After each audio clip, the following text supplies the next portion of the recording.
Since the invention of the printing press, there's been a battle to control disseminated information. In the early 1900s, oil tycoon John D. Rockefeller took control of every newspaper and news editor of his era. He became America's first billionaire, paving the way for the power-hungry ever since. Thus began the gold rush for the modern world's most precious resource, the narrative. Do you have any people being paid by the CIA who are contributing to a major circulation American journal?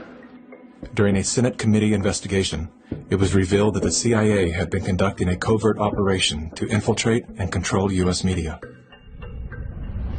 They called it Operation Mockingbird. We do have people who submit pieces to American journals. Do you have any people paid by the CIA who are working for television networks? This, I think, gets into the kind of details, Mr. Chairman, that I'd like to get into in executive session. Over 3,000 CIA contracted and trained operatives were placed in key positions within top media outlets.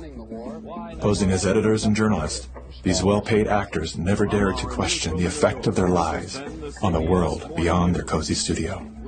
How often does the CIA manipulate the media in this way? It goes beyond your wildest imagination. Setting up student organizations so they could draw radical students in. 5,000 university professors co-opted to help the CIA manipulate people's minds.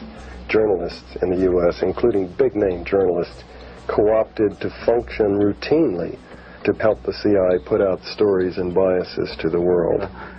As this 1952 CIA memo says, the aim is controlling an individual to the point where he will do our bidding against his will. It's a great brainwashing process to change the perception of reality of every American to such an extent no one is able to come to sensible conclusions in the interest of defending themselves, their families, their community, and their country. Would you say that continues today? Well, I would think probably for a reporter it would continue today, but because of all of the revelations, I think you've got to be much more careful about it. So how do we know that Operation Mockingbird still isn't in effect? Well, we don't. It was the Telecommunications Act of 1996 that opened the door for predatory corporations to monopolize the industries of print and broadcast. This bill protects consumers against monopolies. It guarantees the diversity of voices. Today, a handful of corporate empires own and control the vast majority of everything you read, hear, and watch. From the biggest movie studios, television and radio networks, newspapers and magazines, to the vast universe of internet news and entertainment sites. Amazon has transformed its operations in response to COVID-19 to protect employees and keep packages flowing. The company is keeping its employees safe and healthy while still delivering those packages to your doorstep. The company is keeping its employees safe. The company is keeping its employees safe. Millions of Americans staying at home are relying on Americans staying at home. And that is how it works. It's like a house of mirrors, where you're seeing the same thing over and over and over again, except it's distorted. There's an industry that is paid to go after and target journalists, whistleblowers, and inundate our consciousness and the images we see to try to ruin, destroy, or smear the idea that they don't like or the person who's delivering it. You smear somebody with falsehoods and all the rest, and then you merchandise it. And then you write it, and they'll say, see, it's reported in the press, so they have that validation that the press reported the smear, and then it's called the wrap-up smear. Now I'm going to merchandise the press's report on the smear that we made. And it's a tactic.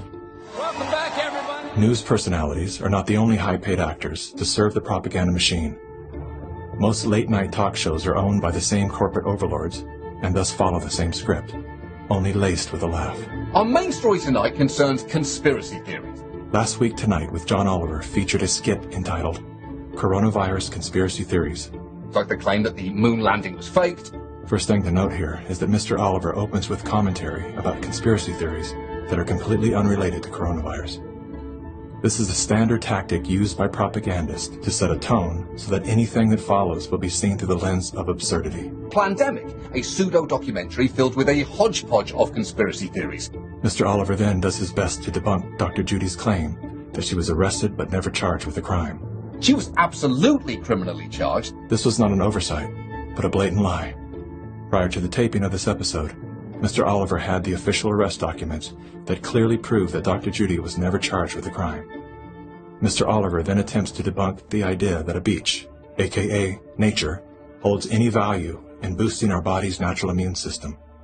Instead of challenging the point with science, he kills it with a smear. Everything that you just said is insane. Television is not the truth. We deal in illusions, man. None of it is true. But you people sit there day after day, night after night, all ages, colors, creeds.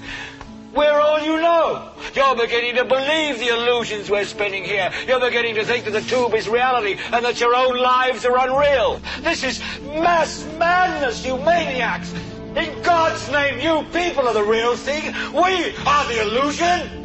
So turn off your television sets. Turn them off now. Turn them off right now. Turn them off and leave them off. Turn them off right in the middle of the sentence I'm speaking to you now. Turn them off.